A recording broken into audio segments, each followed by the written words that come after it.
Now, my next guest is a Dublin-based fitness creator known for his incredible commitment to running 5K every day.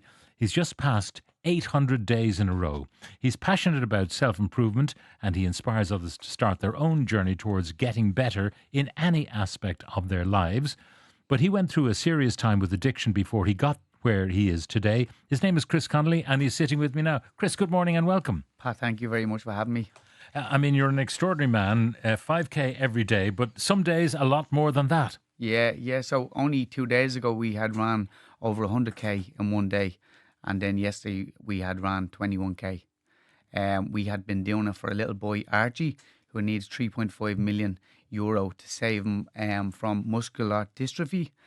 He needs a lot of treatment, so he needs a lot of help. And me personally, from my background, I had so many people help me when I was only trying to get the help that I needed, which was different circumstances, but still help nonetheless. And thankfully now I'm in a position where I can help others. Now, let's go back in time to where your problems started. You were kind of just becoming a teenager. Yeah, so when I was a teenager, I was born in inner city Dublin, and for most of my life, even starting off, like I didn't really know who I was. I also didn't know who I wanted to hang around with, but I did know that I just wanted to be safe, and that led me to hanging around with the wrong people, doing the wrong things. You were being picked upon. Yeah, So yeah. therefore you went to the people that you thought might protect you. Yeah, because I used to have really, really bad acne, and now still to this day I have scars because my acne was so bad. But back then, like I found that I was targeted very, very easily. I felt very, very vulnerable, very raw. But at the time, I didn't know what I was feeling because I was only a young boy. But I knew I didn't feel good. Oh, If that you were makes sense. self-conscious about your acne, were you? Yeah, I was so self-conscious, and I was just always afraid, you know. I was always very, very afraid, and anywhere that I went and anywhere that I walked, and even in school, I was afraid that people would make a comment on it or speak about my appearance, and that's really, So, really, like, they would call you names, I presume. And yeah, they used to give me a really hard time, you know, a really, really hard time. Even young kids who didn't know what they were saying, they used to say like, "Oh, look at him with the lumps on his face" or anything like that, and that was very difficult, you know. so you, to protect yourself, you hung around with people who were up to no good. Yeah, so basically, I tried to keep myself as safe as I could, and I started to hang around with people who were in gangs and basically people who are going out taking drugs or selling drugs or up to no good or criminality or anything along the lines of that. And before I knew it, I became a product of my environment. I started to act and behave in the certain ways that they did too because I wanted to fit in. And I didn't know back then, but obviously I know now that all I just wanted to be was part of. I just wanted to be safe. I wanted to be seen. And even though I wanted to be seen, I wanted to be invisible at the same time, which is Okay. ironic. But Yeah. a lot of people can definitely understand that. But yeah, I just wanted to feel like I was going to be all Now, right. it's funny that the first drug you came in contact with was something that was doing you good. It was a treatment for acne. Yeah. I actually took Roaccutane when I had started off, and that completely like changed my life. You know, um, Roaccutane was my first sort of endeavourment with drugs, as you said. But also I found that when I started to come towards the end of the course, my skin was just getting so much better and so much better, and it really, really started to help me. Um, but along the lines of me doing that, then I started to seek validation. You know, I started to seek fulfillment and instant gratification, which led me down the route of drinking and drugs and anabolic steroids then as well. How bad did it get? So addiction is progressive, and my addiction definitely was You progressive. mean you need more and more Yeah, to achieve the same result? yeah. But also, like, you're doing the same thing again and again, and you're expecting different results, which ultimately is the definition of insanity. But I kept using different drugs, and I didn't really realize it.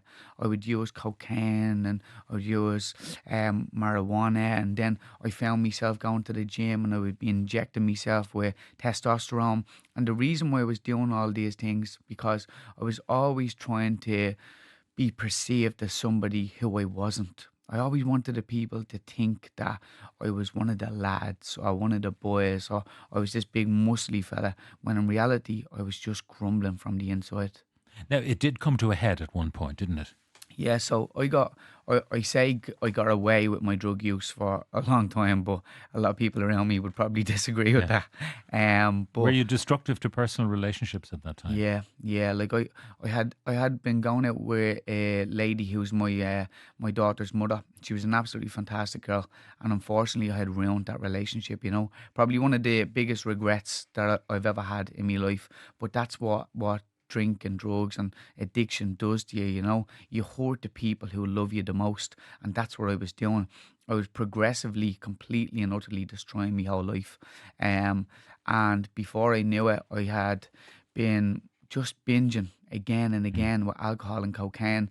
And one day it came to a head when I decided that I wasn't getting the same effect out of cocaine, and I decided to start smoking crack cocaine. And that's when I completely lost my mind. And when you say that, it was literally that. You became paranoid. You thought someone was out to get you. Yeah, so I can remember it was like a snap almost, where it was like I was in this alternate universe, but it was in the same reality. And it was an instant flash of thoughts, feelings, emotions, and also the overwhelming feeling that I'm going to be targeted by a hitman, and the hitman's coming to kill me.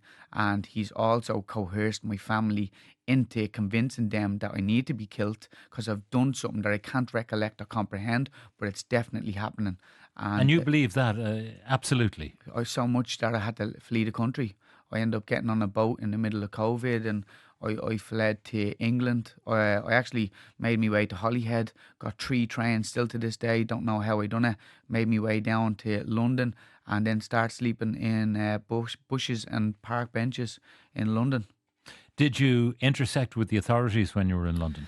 So when I was over in London, my family had actually reported me as a missing person, but me, I didn't realise what was going Mm. on because I was convinced I was going to be killed. I thought some fella was coming to execute me, and I was contacted by the Metropolitan Police.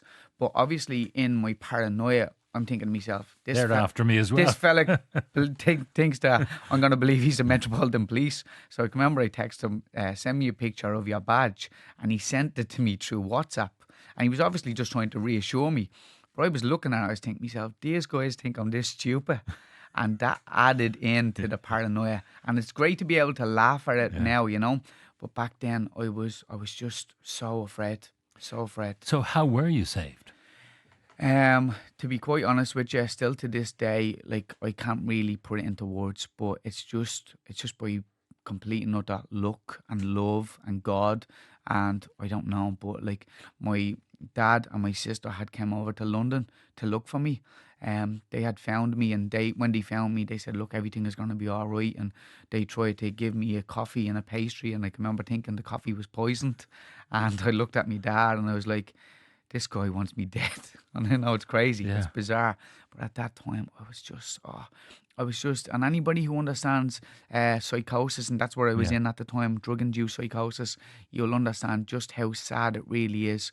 And to be in the position that I am today, to be able to converse the way we're conversing about it Mm. and speak in a positive term almost is a blessing, because back then it was so bad that I was going to take my own So life. how did they persuade you that they weren't out to poison you, that they actually wanted to help you? So when you're in psychosis, it's almost like you're in it and then you're out of it. But when you're out of it, you think you could be still in it, and when you're in it, you're immersed in it. And for anybody thinking that sounds like a lot, well, imagine trying to be in it. They just said to me, "We think you need help, and we think you need to go to treatment." And they checked me into a psychiatric unit over there in London.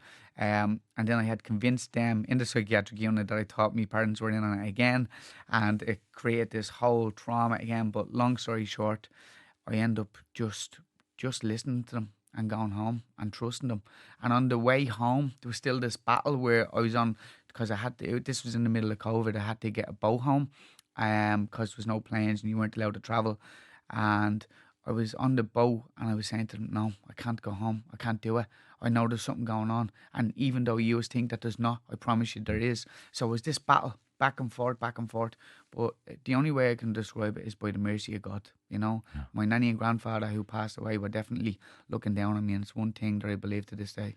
So you went into rehab and recovery. Yeah. And how long did you stay there? So when I went home, I had reached out to Asherie, which is a Mhm. treatment facility, and they have primary treatment, and I never knew the difference. But basically, primary treatment is 28 days, and it's where you're immersed in a house with other people, and they're trying to get sober, and they're either alcoholics or addicts or people who have been overeating or anything along the lines of that. And in that treatment center, they teach you how to understand your addiction, understand your trauma. They teach you how to act and behave in certain ways for you to start to go back out into the real world and be able to handle yourself. But the biggest thing that I got from it, they helped me to realize what was going on in my childhood. All those negative emotions, all those reasons why I was drinking and doing drugs. And I started to realize who I truly was as a kid. And I started to embrace the fact that I was very, very insecure.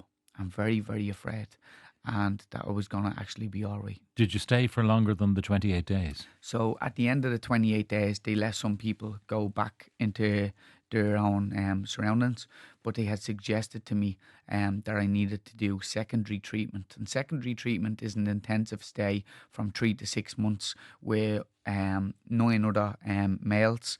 And you're learning how to reintegrate into society. And at the end of the 28 days when I was in treatment, I can remember thinking to myself, you know what? I just want to go home and be the dad to my daughter that she deserves. And there and then it hit me that I had one of the toughest decisions that I ever had to make. Because, like, as a man, I was always afraid that somebody else was going to come in and be a dad to my daughter. I was going to be one of these broken families Mm. where, like, I was that deadbeat dad, you know, and my daughter would always spend her life searching for me. And I was terrified that she was going to find that in somebody else. And I made the hardest decision in my life to go to secondary treatment, but it turned out to be the best decision I've ever made. Now, when you're in secondary treatment, you're there. I mean, you don't go into the real world, but there was one avenue of escape. Yeah, yeah. So I always say that in the nicest way possible. When you go to secondary treatment, it's almost like prison. They keep you there and you're confined, but they allow you to go out for a little bit of time. And they used to tell us that you're allowed to go out if you want to go to the gym or if you want to run. And I had been going to the gym all the time, and I was like, you know what? I'll actually go out running. And one of the days I went out running, I said, you know what? I'm going to tell all the lads that I ran a half marathon. And as I was out running, I realised how hard it was. And then I only realised that I actually done that all my life. I'd tell people that I was going to do something and I'd never do it. I'd always lie, I'd cheat, I'd steal, and I'd act and behave in certain ways that I thought everybody else wanted me to act and behave in, when in reality I was doing another. On that specific day, I made sure that I ran the 21k and I was wrecked. And I went home and I turned around to the lads and I says, I ran 21k today, and none of them cared. Nobody cared, but I did, because that was the first time in my life that I told the truth. And then that was the beginning of That was your running career. yeah. So running to me is something that has helped me tremendously. And like, I'm somebody who, if I can't express my thoughts, my feelings or emotions, I get very anxious and I get very worked up. And that's what always led me to drinking and taking drugs. Whereas if I have an argument with you today and I run, well, then when I'm running, I'm being able to delve into that argument. Process the whole I'm thing. able to process it. And rather than killing Pat Kenny, I'm killing him in my head, if that makes sense. And I'm being able to unravel all this. And by the time it's gone, it's done, I'm relaxed, I'm a little bit more understanding, and it just helped me so much. I can't even explain it. Now, it's become your thing because you actually run and talk to people and record people while you're running. Yeah. So when I was in treatment, I always looked at people on the TV, and I always looked at people who are famous, or I always wondered, how did those people get to be where they are today? Have they been through some sort of struggle that I've also been through? And I always wanted to know that, how did they get to be where they are today? So I started to ask them and I started to interview them. And then I was started to realize that each and every single person right across this planet has been through trauma, has been through their own struggle. But the only difference between successful people and people who aren't successful people is that successful people always find a way. And unsuccessful people always find an excuse. And I always found an excuse. And I made sure that I flipped that. And I wanted to tell the world that they could flip it as well. You have a lot of followers. Yeah, so across Instagram and TikTok, I have 250,000 now. Yeah, Wow. so it's not about the followers for me. At the start, I just wanted, first of all, I wanted my area to know that I wasn't crazy anymore, and then I wanted the world to know that I was sober, and then I wanted to be able to help other people by ultimately helping myself.